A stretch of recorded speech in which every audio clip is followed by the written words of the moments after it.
That's the toughest part about readjusting into, civilian society. It's like 1 minute you're overseas, everybody's trying to kill you. And then like the next you're home and everybody's so aloof because these wars have been going on forever. They're like, oh my gosh, did you hear it's pumpkin spice latte season? And you're like, cool. An excerpt from today's guest, whose latest book has been called An Enthralling Plunge Down the Rabbit Hole of the Global War on Terror. Iraq and Afghanistan combat veteran and author Benjamin Sledge is here, and I'll speak with him right after this break. I'm Robert Child, and this is Born in the Spear.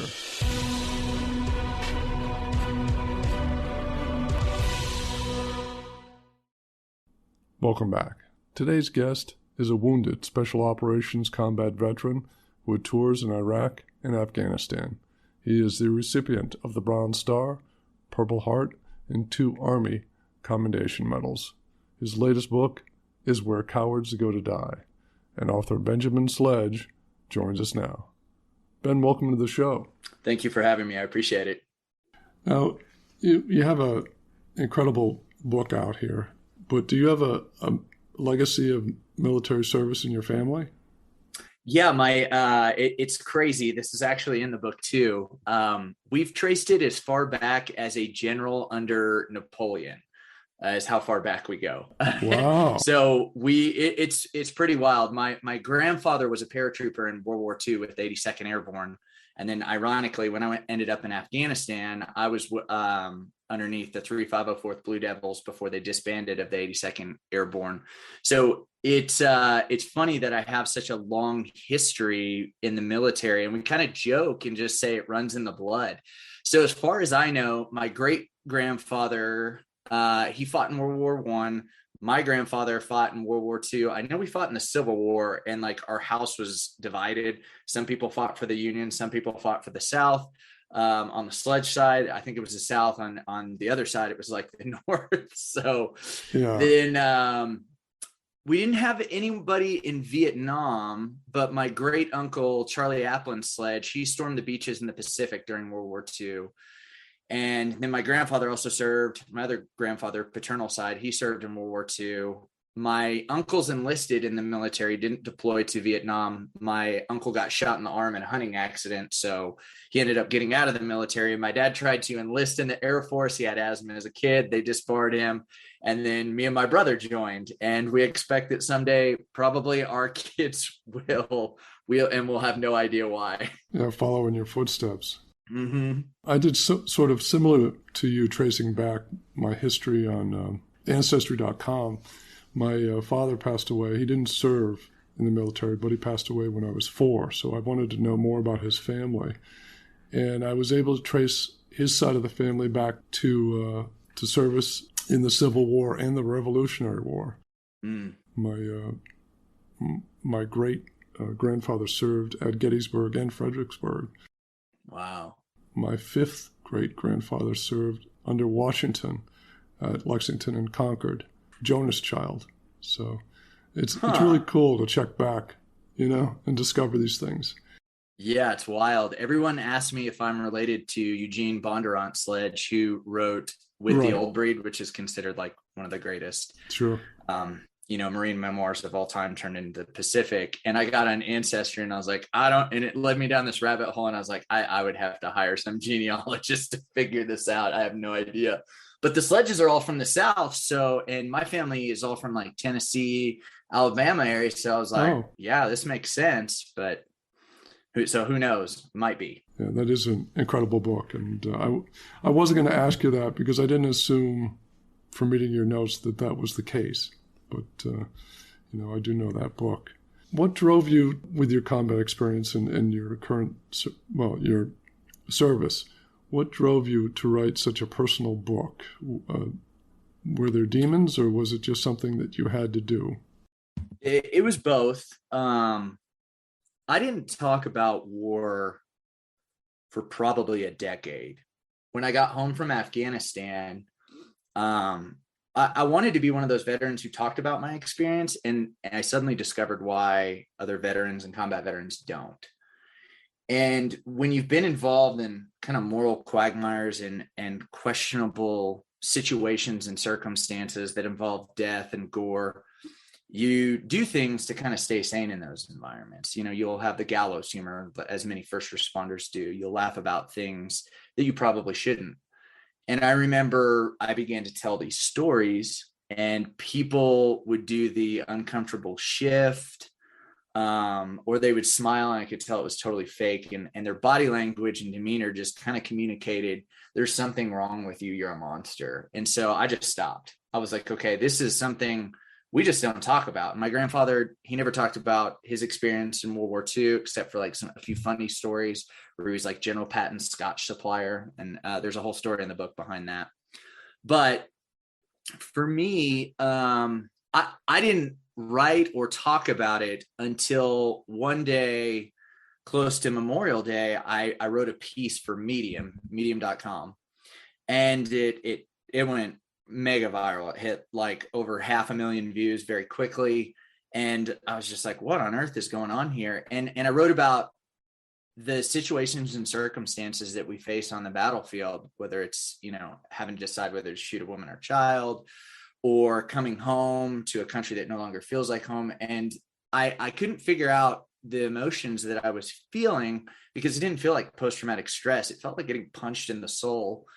And I discovered there was a term for it called moral injury, where that's where you have to do things that violate your sense of right and wrong, and you incur psychological damage because of it. So I wrote this one-off article about my time overseas, and it just blew up. And my editor at Medium, I asked her, and I acknowledge her in the thanks. I said, hey, what do you guys want to hear about? She said, oh man, we love your stuff about war. That was a really good article. You should write more on that. I was like, I'm not going to do that. Mm-hmm. And she said, well, that's the travesty. And I said, why? And she's an African-American woman. And she said, you're the smallest minority in the United States. Do you realize that? I said, what do you mean? She said, less than 1% of you have fought in the longest running wars in the history of the United States. You come home, you don't talk about it. We're losing all these stories of the complexity, the humanity, and the barbarity of combat that we need to hear to understand you all. And yet you alienate yourselves. And she said, and we're left in the dark. And she said, and that's the travesty. And it really shook me up. And I was like, man, I think I need to tell these stories. Yeah. And a buddy of mine who is in Iraq had begun just kind of chronicling his own experience. He wasn't a writer. He just put together like a WordPress blog. And he was like, I just want my kids to know what happened before like my memory gets bad or I get old. And I was like, that's actually really powerful. And what really drove me to write the book is the fact that everything that I've read in the Iraq and Afghan war genres is somewhat broken or incomplete. A lot of it's about the jingoistic heroics that, where it's like, I'm a Navy SEAL. That's the joke in the industry right now. You're a Navy SEAL, you get a book deal. And so I've interviewed Navy SEALs, as a matter of fact. And trust me, I got a lot of friends who are, and they're great guys, but yeah. I mean, it's the joke going around. But I felt like it didn't explain the portions where I didn't look like the good guy. It was more like the movie Fury with Brad Pitt and Shia LaBeouf, where you're not sure if the Americans are sometimes the good guys. And that was my experience. That was a lot of our experiences where we were just having to do questionable stuff, and there were hijinks and craziness. And it wasn't the softer, kinder, gentler army. It was wartime army. Right. So just kind of anything went. And I was like, man, and I had talked to so many other veterans and other people that had served, and they just felt like our story was not being told. And so I wanted to flip that script and have it encapsulate what we really deal with, everything from the moral, the existential, the physical, the emotional, and even the spiritual. And I really took that direction because of a book I read by Carl Marlantes, who's a Vietnam veteran, called What It's Like to Go to War. And he talked about how war is actually a very spiritual place. And I agreed, and it kind of shook me to my core. So I wanted to flip the narrative. So that's why I wrote it. I hope you're enjoying this episode. Next time, author and retired U.S. Marine Major Fred Galvin will be here to discuss his new book, A Few Bad Men, the true story of U.S. Marines ambushed in Afghanistan and betrayed in America. On the day I retired, Rob, I had this hit article out on me. It said, Fred Galvin, retires. He's in charge of the task force that killed 19 and wounded 50. And that's when I started to fight back. I fought for 11 years to have the Freedom of Information Act request approved. Now it is, and all this information is in one source. You just see and read these accounts one after another where these senior officers betrayed their own troops and they fall on their sword. They generally explain what happened, and you're just like, I can't believe not only that this happened in the way that they said, but that these guys got away with that level of betrayal and lying and being caught lying on the stand. And what happened? They all got promoted. A powerful program you won't want to miss. Summer is a great time for catching up on military history, and my book about the 7 Black Medal of Honor recipients of World War II is out now. Immortal Valor chronicles these timeless heroes' life journeys through all the pain and struggle until their ultimate triumphs. I hope you check out the book or audiobook, which is available now in stores and online. Now back to the conversation. Do you recall your first sort of soul-shaking experience in combat? Yeah. I mean, it was kind of funny. There's 2 incidences really. The first was when I arrived in Iraq, Afghanistan, and we started getting shelled. And, I'm in a bunker and there's just literally nothing you can do. And just like E.B. Sledge kind of talks about, it's just kind of this invention from hell where it just kind of terrifies the mind because, bullets are surgical, but you don't know a lot of times where artillery is going to land and then like what it does to the body and the way it shreds, and it might take off a limb, or you have a sucking chest wound or shrapnel peppered everywhere. And that really tortures the mind. And so for me, that kind of became like that first experience where it rattled me. The second one was when I started seeing dead bodies, and after firefights and stuff, this special forces team had gotten to a skirmish like shortly up the road from us. And there was this, I'll never forget it, this dude in a blue Toyota Hilux who had been killed, and he looked like a drunk who had fallen out of his seat. And was like half in the car and half out, and his kind of guts are spilling out of the seat and entrails. He has a hole through his head. And I remember I had to snap a photo for a report, and I was just like, okay, this is death. And, they'd been out there in the sun a little bit, so there's a stench, and there's a very distinct smell to death. And it's kind of like knockoff CK1 cologne dabbed on like rotting meat. It's like this sickly, sweet disgustingness. And that was the moment where things started to really shift for me. And I was like, man, okay, we're in combat. This is life and death. And then you just kind of grow accustomed. And it's weird. You don't want to die, but you just kind of become accustomed to the fact that you just might die today. Yeah. And it's a very strange and awkward place to be at, but you kind of normalize it. And then you begin to laugh about the stuff that you see as far as death and destruction, to kind of keep your mind from that trauma. Yeah, it's hard to imagine for people, I'm sure, but I would imagine that all petty concerns kind of go by the wayside when you integrate. That's the toughest part about readjusting into, civilian society. It's like 1 minute you're overseas, everybody's trying to kill you. And then like the next you're home and everybody's so aloof because these wars have been going on forever. They're like, oh my gosh, did you hear it's pumpkin spice latte season? And you're like, cool. And then this scene in the movie, The Hurt Locker, really nails it, for all the absurdity of as far as like how they portrayed the Iraq war. They nailed the ending where Jeremy Renner comes back home and he's just looking dead-eyed at all the options at the supermarket for cereal. And I remember I went to a Chinese buffet and just stood there for like 20 minutes. And I was like, what do I eat? Because I was so used to like, okay, today's an MRE or it's these sea rats or whatever. And it was paralyzing. It overwhelmed the senses. Yeah, that was my next question. is you came back and had to readjust to society, and that's kind of your introduction. It's overwhelming, the variety in the supermarket and the variety everywhere and the petty concerns back in civilian life. But you adjusted, obviously, but then you made a decision to return to active service. What drove that?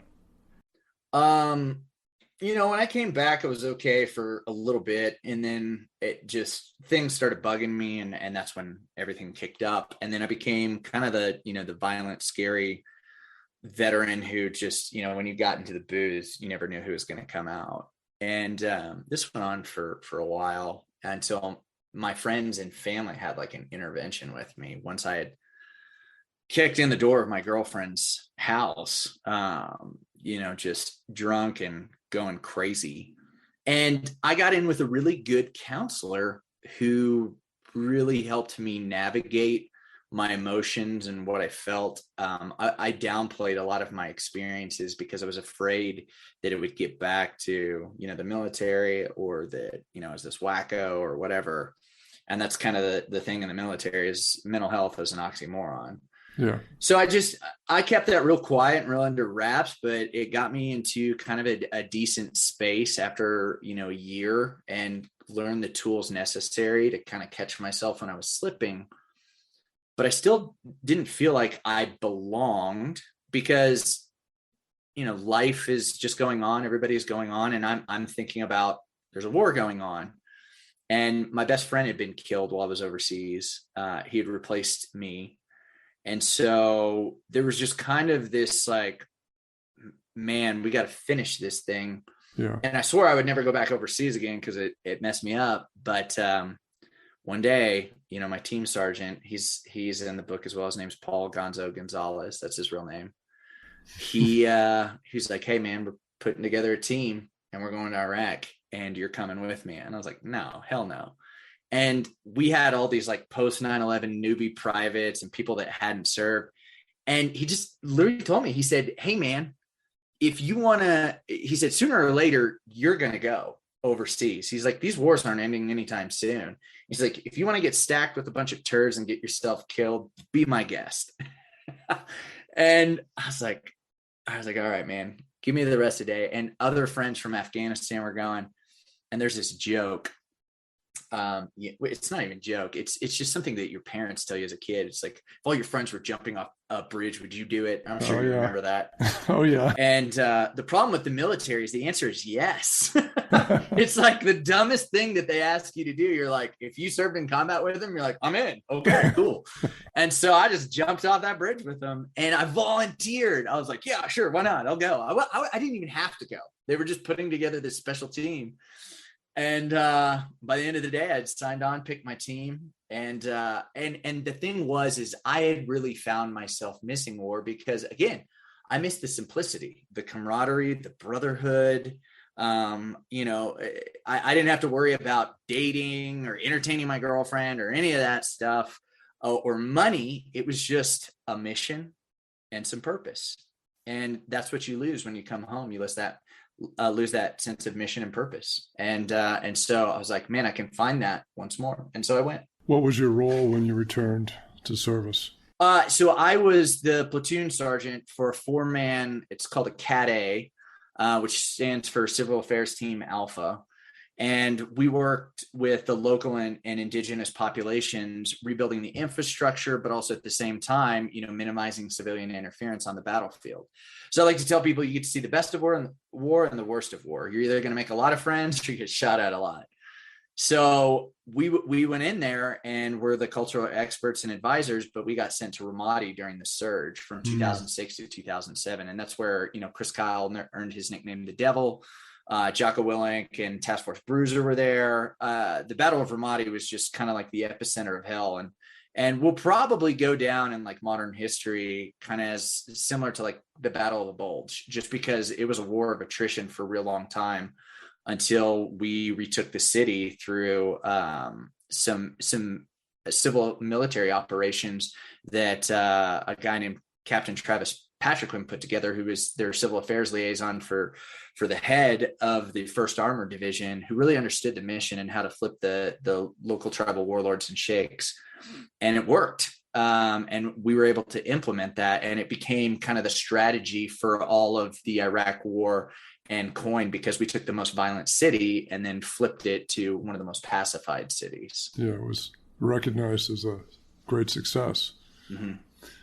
Now, you served in Afghanistan as well, and Correct. over the last couple of years, we witnessed the withdrawal this nation made from that nation. I'm sure it was mixed emotions, but what were your initial thoughts when you saw everything unfolding? That was a gut punch. It's weird when we lost Ramadi to ISIS, it didn't bug me as much. I think because of the fact that I was wounded over there and I lost my best friend and knew other guys that died. It just, for me, it's like a punch to the face. And all of a sudden, me and my buddies are calling each other. I'm up wandering my house at 3 a.m. I haven't done that in years. My wife just is like, "You are a crazy person right now." It threw me for this crazy loop. Yeah. And, I'm an equal opportunity offender as far as like politics in the book. And I was like, God, the Biden administration just botched this. But then on top of that, we're talking about 20 years of multiple presidents who just had a complete inability to figure out what the hell we were doing there, and just continued to botch it. And we had like all these lives lost, and they just continually sold it as, lipstick on a pig. Like 1 minute it's like about the war on drugs, it's like, oh, we got to shut down these poppy fields and the Silk Road leading into Pakistan. And the next they're like, we found commodities in the mountains, and so we can make Afghanistan rich. Honestly, they should turn it into a ski resort if they could ever stop the terrorism. The mountains are incredible there. You'd hit a bunch of landmines, so they'd have to clear it all out. But that would be my suggestion for it. But anyway, it really threw a ton of us for a loop. And I got back in counseling after that. I was like, man, this is not a good spot for me to be living in. And my wife and kids could tell that, something was up. And I, for me, like I said, I think it was just the fact that, Ramadi was like deeply personal and it was crazy. We called it the meat grinder. Afghanistan was where my best friend was killed, and I had blood spilt over there of my own. And I don't know, it messed me up. And I was mad. I was really mad because of the fact that everybody suddenly remembers the war, and you have these service members who die, and you go to the bar and you see them setting out the deals. And I was like, what about those of us that fought for 20 years? Right. You stole our youth. There was no draft. You made us basically institutionalized, and now we all have mental health issues. Come on. And it was only then that they kind of seemed to care. But also at the same time, I was like, man, I can't be mad at the populace. This is what we fight for. So we fight for them to be aloof about all this stuff and to enjoy their day-to-day freedoms and go to Starbucks and yell at their baristas. So, and so that's really kind of where it came down to. It was just a hodgepodge of conflicting emotions. But one of my buddies, he was a pilot for the Air Force in Vietnam, and we would eat dinner every Sunday before I moved to Colorado for over a decade. I just texted him one morning at like 1 a.m. He was up too. And I said, now I know how you feel like after Vietnam. And he just put, yeah, you do. Yeah. Unfortunately. Yeah. I'm actually doing a Vietnam War project right now, a film on Vietnam. And it's a war where their service men and women need to be honored. And, and hopefully in the coming years, people who served in Iraq and Afghanistan, get the honor they deserve, instead of just, thank you very much, well, on to the next war. Yeah. Yeah. But you returned back home, and you've really done some good work. Are you involved with veterans organizations and talk a little bit about what you're doing now. Yeah. So after I got out of the military, I went to work in geopolitical intelligence just based on my background, with what I was doing. And that was a ton of fun and I loved it. But I also saw that we were combat veterans. We were rapidly, dying by suicide. We were taking ourselves out of the equation. Yeah. And I knew that I wanted to give back and talk about and help us with this mental health stuff. And so I helped a guy named Jake Lors. He's better known as the lead singer of a Grammy-nominated metalcore band called August Burns Red, build a nonprofit foundation dealing with mental health from the ground up. And we had a lot of success. But I kept, the veteran side of me and the military side of me separate. I just figured we could kind of cast a broad net. And then later we ended up starting a veterans initiative and working with other entities and organizations. And so I did that for about 2 years, and then just realized, it was time for me to launch out on my own. My time was getting capitalized by writing a book, writing. I had clients that wanted, everyone was doing the side hustle thing. And I guess we all still kind of do it. Who wanted, articles written because they had seen my writing. And then, I've been a creative director and graphic designer for most of my life, and realized I could kind of piece this all together, but also at the same time with my skill sets and certifications in mental health, continue to impact veterans and give keynote speeches and train and educate a civilian populace that wants to help and yet doesn't know how. So one of the things that I'll specifically do is I went to Colorado State University's first responder and military. It's like this master's program, and they're helping with mental health now. So they brought me in, and so I trained them on here are the struggles that we're facing. Here are the issues. Here's how you can help. I'm doing the same thing. I've done this multiple times with Volunteers of America, who deal with a lot of homeless veterans, and then also, mental health struggles that they see from the veteran side. And so I've done multiple trainings with them. I'm doing another one on Thursday, at no cost to the organization. And then there are other veteran organizations that I work with and support. One of my favorite ones right now is Heroes and Horses. Oh. They do everything from equine therapy. It's run by a former Navy SEAL named Micah Fink, and they've just had phenomenal success rate. It's a 40-day rehabilitative program out in the mountains of Bozeman, Montana. My wife and I believe in the mission so much, we personally give to it every month.